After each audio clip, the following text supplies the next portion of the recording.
Welcome back, friends. So, this is the next part for the cell division meiosis. Already we have discussed meiosis 1. Now, meiosis 1 was heterotypic division, and now meiosis 2 is a homotypic division. What it means? काय अर्थ होतो याचा की meiosis 1 हेट्रोटायपिक होतं आणि meiosis 2 होमोटायपिक होतं. कारण meiosis 1 मध्ये होमोलॉगस क्रोमोझोम सेपरेट झाल्यामुळं तिथे क्रोमोझोमची संख्या पॅरेंट सेलच्या हाफ झालेली अर्धी झालेली आहे. त्यामुळं तिथे पॅरेंट सेल आणि डॉटर सेल एकमेकापेक्षा डिफरंट आहेत, वेगळे आहेत, म्हणून आपण त्याला काय म्हटलेले हेट्रोटायपिक डिव्हिजन. पण आता मिओसिस 2 हे आपण पूर्वी पाहिलेल्या मायटॉसिस सारखंच आहे, म्हणजे इथे पॅरेंट सेल आणि डॉटर सेल ह्या सारख्या असतात, म्हणून मिओसिस 2ला आपण होमोटायपिक डिव्हिजन म्हणतोय. चला तर आता पाहूया काय सांगितलेलं आहे. सेकंड मिओटिक डिव्हिजन और होमोटायपिक डिव्हिजन. तर जसं मी तुम्हाला सांगितलं त्याप्रमाणे मिओसिस 2ला काय म्हटलेलं आहे, इथे होमोटायपिक डिव्हिजन असं म्हटलेलं आहे. ड्युरिंग दिस डिव्हिजन काय म्हटलेलं, during this division two haploid cells form during first meiotic division divide further into 4 haploid cells. तर काय झालेलं आहे, आता पहिल्या M1 मध्ये 2 हॅप्लॉइड सेल तयार झाल्या होत्या. ओरिजिनल पॅरेंट सेल ही कशी होती, डिप्लॉइड होती, म्हणजे प्रत्येक क्रोमोझोमच्या 2 कॉपीज होत्या. पण आता ज्या 2 सेल तयार झाल्या M1 नंतर, त्या प्रत्येक सेलमध्ये आता क्रोमोझोमची एकच कॉपी आहे, म्हणजे ती सेल कशी आहे, हॅप्लॉइड आहे. आणि आता M2 मध्ये काय होणार आहे, या दोन्ही सेलमध्ये M2 सेल डिव्हिजन होईल आणि प्रत्येकापासून 2-2 अशा एकंदरीत किती सेल तयार होणार आहेत, तिथं 4 हॅप्लॉइड सेल्स इथे तयार होणार आहेत. ठीक आहे. This division is similar to mitosis. तर या डिव्हिजनला इथे काय म्हटलेलं आहे की हे सेम मायटोसिस सारखंच आहे. पुढं, the daughter cells formed in second meiotic division are similar to their parent cell with respect to the chromosome number. पहा इथे काय म्हटलेलं आहे की सेकंड मिओटिक डिव्हिजन हे मायटोसिस सारखंच आहे. आणि काय म्हणतात की इथे ज्या काही पॅरेंट सेल होत्या त्यांच्याशी इथे तयार होणाऱ्या ज्या डॉटर सेल असतील, मिओसिस 1 मध्ये ज्या सेल झाल्या त्या काय झाले, पॅरेंट सेल झाली इथे. आणि M2 आता त्यांच्यामध्ये होईल आणि ज्या डॉटर सेल तयार होतील त्या M1 मध्ये तयार झालेल्या सेल्सच्या सेम टू सेम असतील. And hence this division is called as homotypic division. ठीक आहे. त्यानंतर पुढचा भाग पाहूया. आता M2 मध्ये नेमकं काय काय घडून येतं. तर आपण जसं सुरुवातीला चार्टमध्ये माहिती घेतली होती त्याप्रमाणेच इथे आपल्याला काही गोष्टी पाहायला मिळतील. ठीक आहे.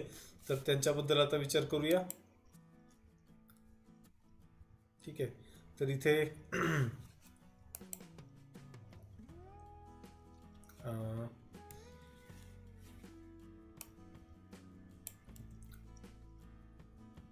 एक सेकंद,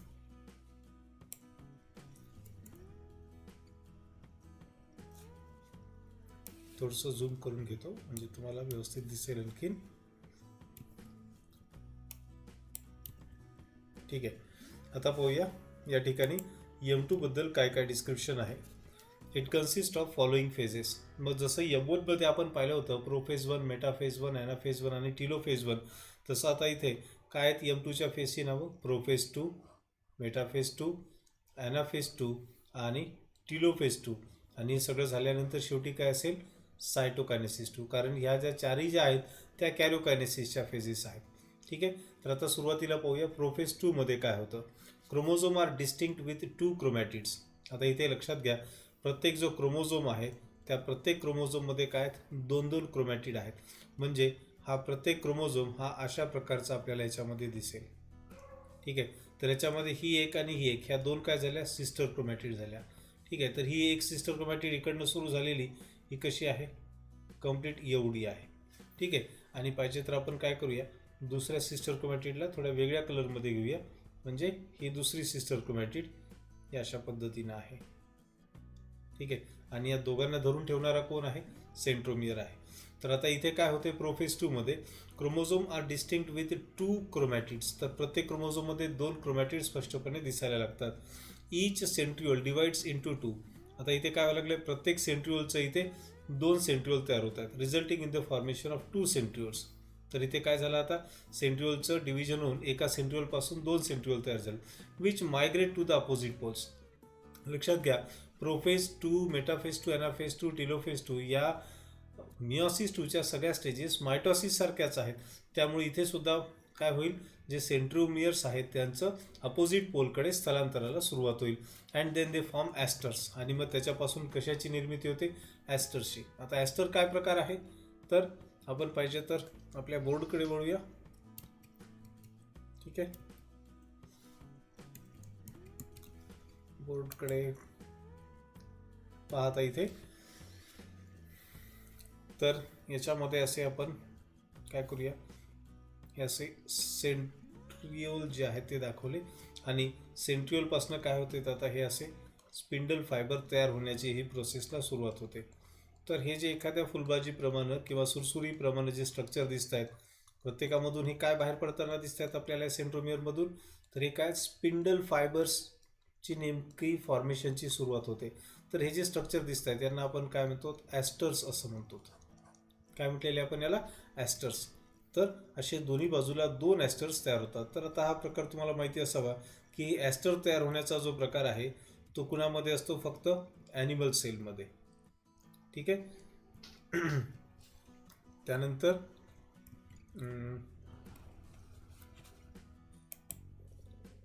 चला पुढे जाऊया. So they form asters. त्यानंतर spindle fibres are form between the centriole. मग इथे स्पिंडल फायबर कुठे तयार झालेले आहेत, हे बिटवीन द सेंट्रिओल्स तयार होत आहेत.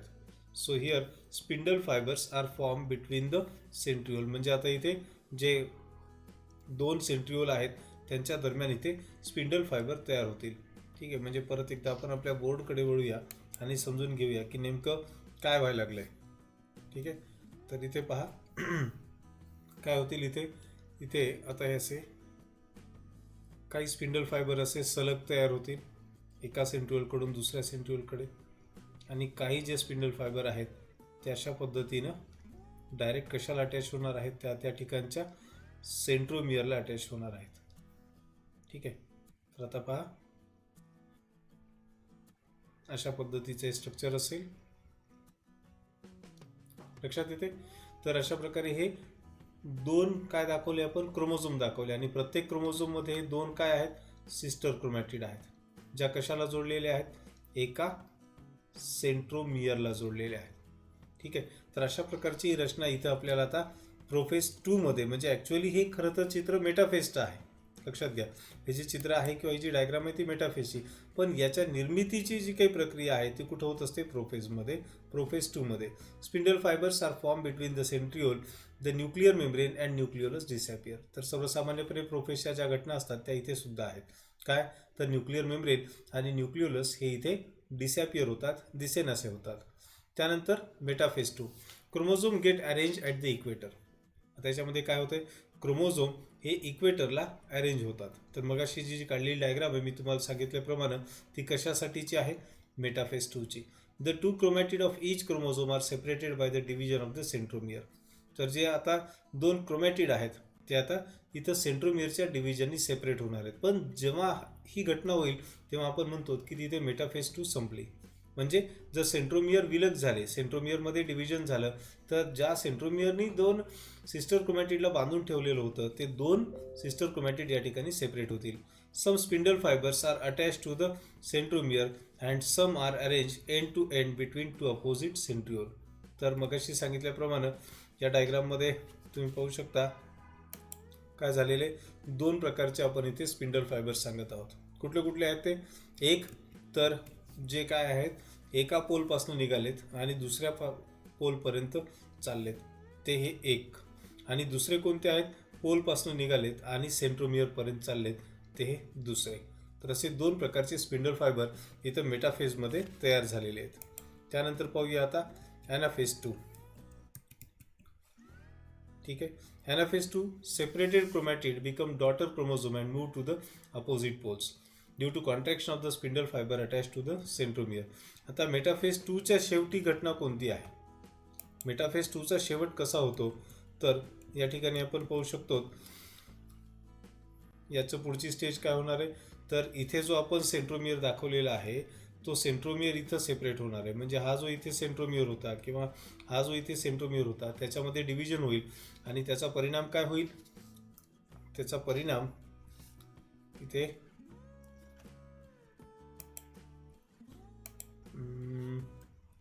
ठीक आहे, आपण दुसरी डायग्राम बनवूया यासाठी. आता काय होणार आहे, हा एक सेंट्रिओल होता, हा दुसरा होता. तर आता अशा प्रकारचे काय आहे तिथे स्पिंडल फायबर्स आहेत. आणि आता हे काय झालेले आहेत, सिस्टर क्रोमॅटिड या इकडच्या सिस्टर क्रोमॅटिडपासून वेगळे झालेत. म्हणजे आता हा इथे हे त्यांचे आता नवीन तयार झालेले सेंट्रोमियर आहेत. ठीक आहे. आणि आता इथे हे जे स्पिंडल फायबर होते त्यांच्या कॉन्ट्रॅक्शनमुळं ते ओढले जात आहेत त्यांच्या सेंट्रिओलच्या दिशेनं. तर ही स्टेज कोणती म्हणता येईल आपल्याला, ॲनाफेज 2. ही ॲनाफेज 2 म्हणजे मायटॉसिसच्या ॲनाफेज सारखीच सेम टू सेम आहे असं म्हणलं तरी काही चुकणार नाही. ठीक आहे. त्यानंतर पुढे येऊया आपण आता telophase anaphase 2 due to contraction of the spindle fibre attach to the centromere. त्यानंतर येऊया शेवटची स्टेज M2ची, ती म्हणजे टीलोफेज 2.